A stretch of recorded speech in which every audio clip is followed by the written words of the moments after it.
Alors, on en est où au niveau du boulot?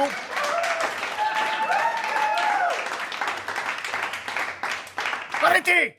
Réunion, tout de suite! Ok, très bien, on a une nouvelle commande de jeu. De combien de budget on dispose? 5 000 euros? Carole? Ah ben, je dirais plutôt 93 000 à peu près à vue de nez. Ok, notre studio canadien, on en est où? Oui, attendez, les scénaristes ont commencé à travailler dessus.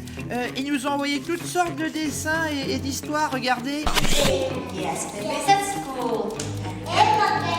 Je veux le scénario pour demain, sinon privé de goûter. Mais enfin, mais ça dépasse l'entendement. Ok, cette fois-ci, je veux pas de conneries, hein. Je veux que le jeu soit impeccable. Sinon, les actionnaires, ils vont encore râler. Et sinon, il s'appelle comment le jeu? J'ai une idée parfaite.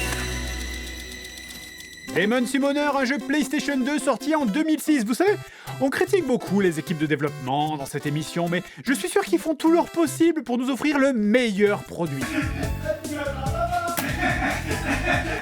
Ah bah arrêtez de faire les cons, le budget fort à vue d'œil. Le jeu commence par un bref morceau d'histoire où on apprend que vous êtes James Farrington, votre fils a été tué alors qu'il était bébé, votre femme violée avant d'être assassinée, puis elle-même transformée en vampire. Vous incarnez donc le mari parti pour assassiner sa femme, ce qui est la dernière chose qu'il compte faire avant de se suicider. Vous vous amusez bien les enfants? En fait, je crois que un des scénaristes va pas très bien dans sa vie personnelle en ce moment. Donc, vous êtes un chasseur de vampires, d'après le jeu, cela fait des dizaines d'années que vous chassez votre femme, et vous venez finalement de la retrouver. Mais tout au long du jeu, on comprend vite pourquoi vous avez mis des dizaines d'années à la retrouver. La raison, c'est que vous puez la merde!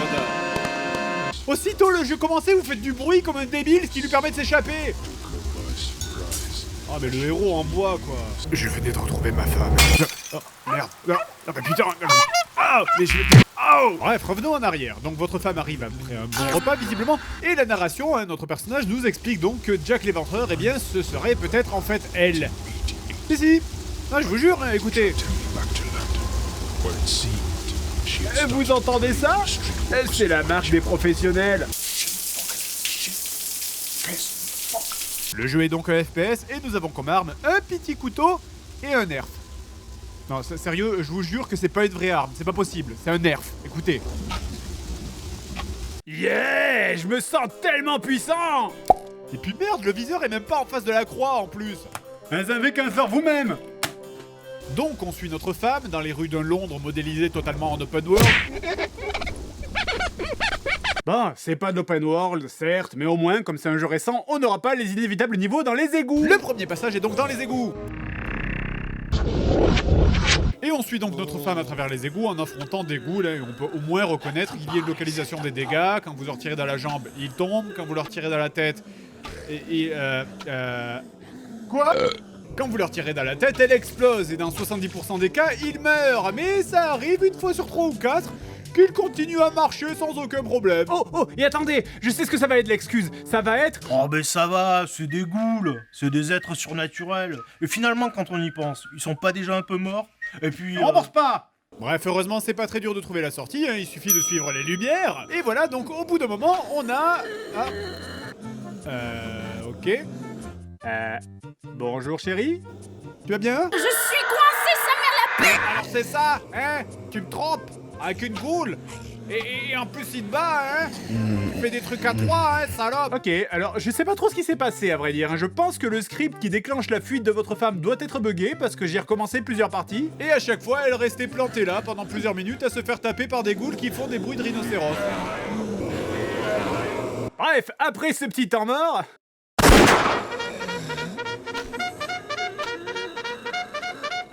L'histoire reprend. Et on arrive donc à la surface où en poursuivant notre femme, on finit par tomber sur d'autres vampires qui, contrairement aux ghouls, eux vont demander une toute nouvelle stratégie pour les battre. On finit vite et on voit donc notre femme s'échapper. Oh mon dieu, mais elle va si vite, elle saute d'immeuble en immeuble, je pourrais jamais la rattraper. Putain de magie de merde qui déconne. À la prochaine rue, tournez à droite. Après cette folle poursuite, la voilà qui tombe dans une ruelle et... Wow! Oh putain! Ok. Attendez, c'est pas censé être le boss final du jeu ou un truc comme ça? Va-t'en, vampire, tu ne me suceras pas! Ok, attendez, quoi, donc... Quoi, j'ai fini? J'ai fini le jeu? Ça y est, j'ai gagné?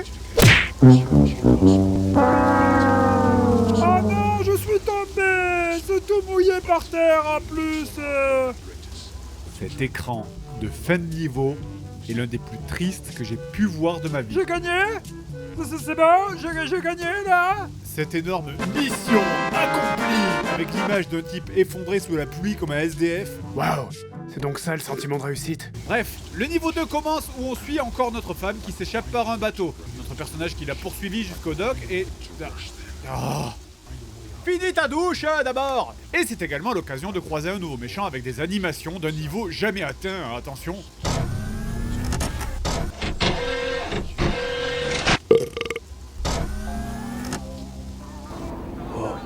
Dans ce niveau, nous avons donc une nouvelle arme, un pistolet avec son super zoom. Attention, 3, 2, 1...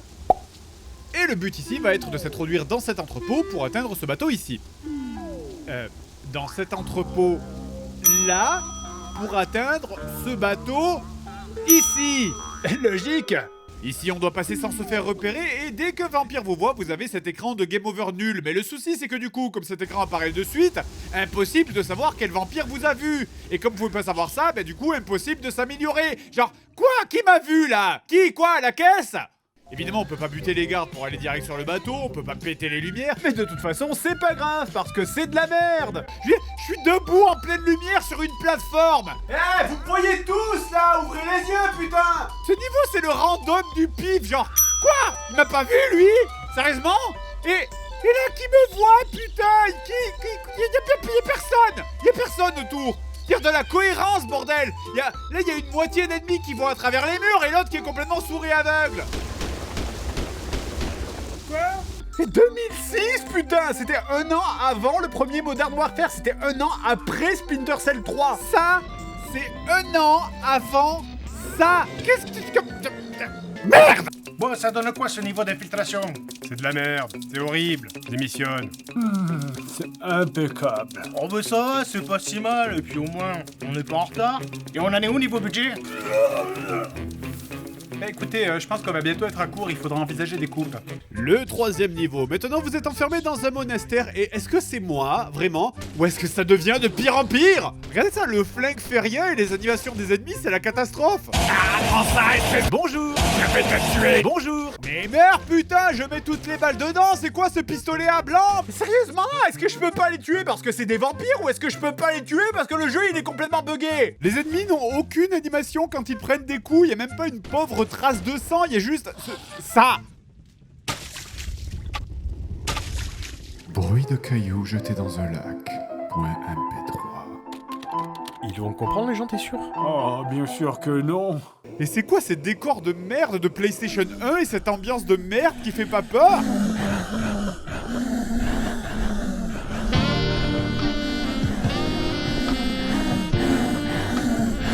Ah non, pour faire ce son, j'ai... Je veux pas le savoir. Ok, alors j'ai plus de munitions, il est donc temps de découvrir... Les combats au couteau. Mais qu'est-ce que c'est encore? Mais c'est la durée normale d'un combat au couteau dans ce jeu? Mais je suis un chasseur de vampires, pourquoi est-ce que je me bats avec un truc qui sert à tartiner du beurre? Je vous jure, j'ai envie de vous dire que ce couteau c'est le cancer, mais le cancer au moins il tue des gens. Et puis, combien de temps il faut pour putain mec, putain? C'est une forme d'art de rater autant de trucs, c'est possible de faire pire encore? Eh ben alors, vous avez entendu le monsieur là? Allez-y! Au bout d'un moment, vous allez tomber sur ces petits ennemis, hein, des espèces de lutins, et... Putain de merde! Ils sont trop bas pour votre viseur, vous pouvez pas descendre plus bas!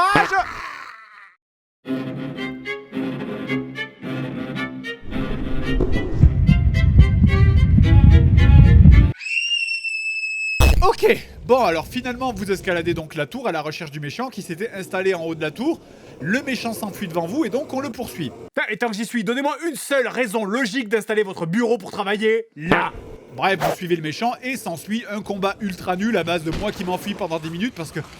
Donnez-moi de la vie, bordel, quoi, y a aucun moyen de régénérer de la vie dans ce putain de jeu. Finalement, au bout de plusieurs minutes d'acharnement, j'ai réussi enfin à battre l'ennemi. Voilà, aïe, j'ai gagné maintenant.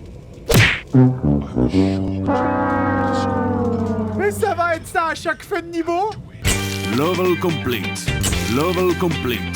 Level complete. Le niveau suivant se passe dans un asile à Londres. Après avoir trébuché, James réalise que l'ennemi qu'il poursuit depuis des centaines d'années, celui qui avait poussé sa femme à tuer son fils avant de la transformer en vampire, avait en fait un frère jumeau et ne s'en était jamais rendu compte. Le but des deux frères vampires étant d'invoquer un démon, ils décident que le plan le plus simple pour se débarrasser de nous est de nous mettre dans une caisse sur un bateau à direction de Londres pour nous envoyer dans un asile de fous habité par un loup-garou et un fantôme qui a bien collectionné les montres afin d'y être mangé par notre femme. Ok.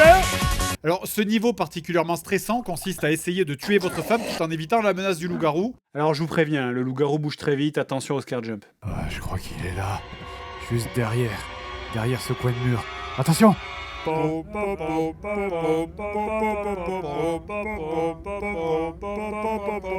Et si le loup-garou vous attrape, hein, évidemment, vous vous doutez de ce qui arrive. Il vous...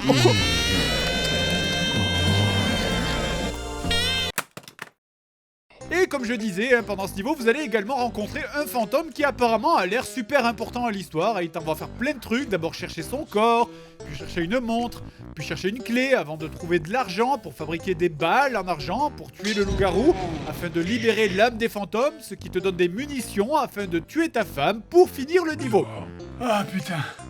Ah, ça m'a pris 3 mois et ma quête est parfaite. Voilà, alors, donc vous pouvez faire tout ça. Ou alors, en sortant de votre cellule, vous ramassez une lampe à huile par terre et vous lui balancez sur la gueule et c'est fini. Bref, une fois échappé de l'asile, vous partez à la recherche de la carte pour trouver l'île des vampires invocateurs de démons. Mais c'est bizarre, ce niveau ressemble un peu au doc du niveau 2. Ça doit être un genre de coïncidence. On y affronte donc des mercenaires loups-garous mortels. Et de dangereux vampires. Et finalement, en haut du niveau, vous trouvez la carte qui vous emmène vers le niveau suivant. Ah, c'est cette carte-là, ouais. Je dois trouver une île qui s'appelle Europe. Après avoir recyclé la carte des docks du 2e niveau, le jeu, dans un souci d'écologie, s'est dit qu'il allait recycler également la carte du 3e niveau. Demon Summoner. C'est en des temps feignants qu'on sauve la planète.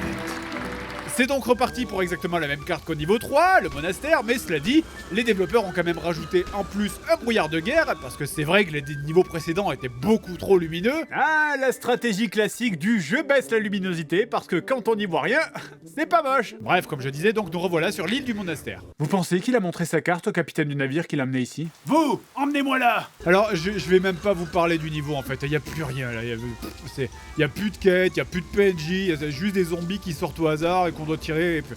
Là, il y avait plus de budget, là clairement, c'était fini. Et donc on arrive enfin au dernier niveau, le boss final. Ah merde, mon voisin utilise sa perceuse.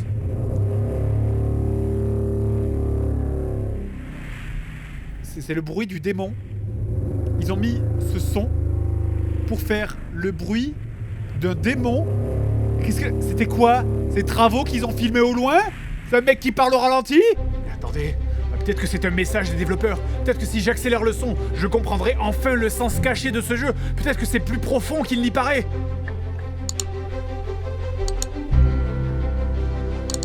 On fait tourner les serviettes comme des petites girouettes. Je le savais. Bon bref, on va abréger, le dernier combat est aussi agréable qu'un toucher rectal fait par un boxeur. On affronte donc un gros démon complètement pâteau et ridicule. Arrête de bouger, putain! Alors, certes, il a la capacité de devenir invisible, mais ça va, c'est pas un gros problème. Je sais que tu es là, le viseur de mon arbalète te voit. Et en fait, à vrai dire, ce niveau serait super facile s'il y avait pas de nouveau ces putains de petites merdes au sol. Ok! Putain, la fin du jeu a intérêt à être exceptionnelle. My family can rest in peace at last. My vengeance was satiated, and there always will be. I may be one man, but I can. Une caméra qui zoome sur un livre? Du texte? Du putain de texte? Et ça finit là-dessus, rien d'autre, rentrez chez vous. Allez, bah je le fais jamais, mais en l'honneur des créateurs, quand même, je vais laisser un petit peu le générique. Shame. Shame. Shame. Mais c'est incroyable de voir qu'encore à l'époque de la PlayStation 2, on a des jeux de ce niveau. Un trou noir, ça suce moins du cul que ce jeu. Ce jeu, il est pas fini. Et c'est fini. Bravo tout le monde, on a travaillé très dur pour en arriver là. Hein. Enfin, surtout vous, hein. Moi je vais juste repartir avec l'argent. Quoi? David, toi qui es chef de projet, ton avis? Bon, ça va, et puis au moins la boîte, elle ferme bien. Bah très bien, maintenant le service marketing peut prendre la suite. Je tiens à remercier aussi nos studios à l'étranger, surtout les scénaristes qui ont fait un excellent travail. Parlez moins fort. Ils font la sieste.